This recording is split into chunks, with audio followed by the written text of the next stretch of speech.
Population of a town is shown in the table above. Consider the linear population for the town's population and an exponential model for the town's population. So I want to do this using linear regression, and I want to do this using exponential regression. And then once I do both of these, I'm going to see which one predicts a higher population in the year 2025. Two things. I don't feel like plugging in 2020. I don't feel like plugging in 2022. So I'm going to use 0 for this. I'm going to use 2 for this. I'm going to use 5 for this. And I'm allowed to do that because I don't really care about what the equation looks like. I just care about what I get in the end. So this guy wants us to compare exponential models with linear models. So let's do one of each. You got stat, edit. We got to plug our points in. So instead of using 2020, I'm going to use 0 for 2020.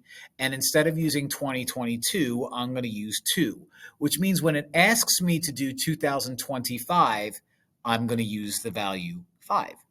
Now let's plug in our other points. We've got 2,800.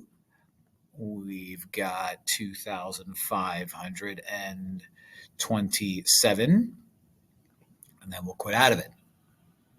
Now let's calculate exponential first.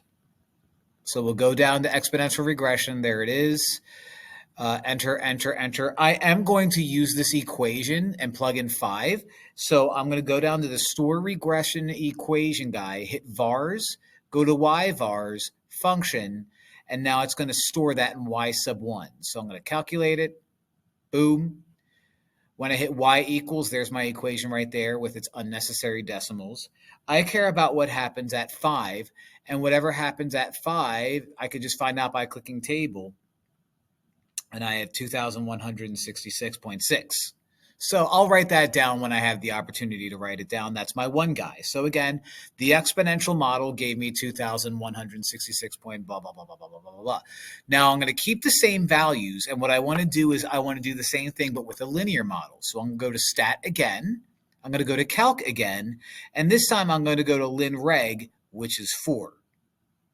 Enter, enter, enter. I want to store that again in the y equals part. So I'm going to go to store regression equation, the vars thing, the function thing, the enter, enter thing. And now when I hit calculate, that equation right there is in the y equals thing. So I care about what happens in 2025, which means the year is 5. So second table. And now the value that I care about at 5 is 117.5. So I'm going to write those numbers down and then come up with my answer in a second. So the exponential regression model gave us 2,167, give or take. Of course, I'm rounding it because of the fact that it's a person, and I want to take 0.6 of a human being. And the linear model gave us 2,118. So this is about 50 some more than that, or in this case, 49 more. So the exponential model is a higher population by 49 residents. That seems to be the answer that I wanted. So I'm going with B, baby.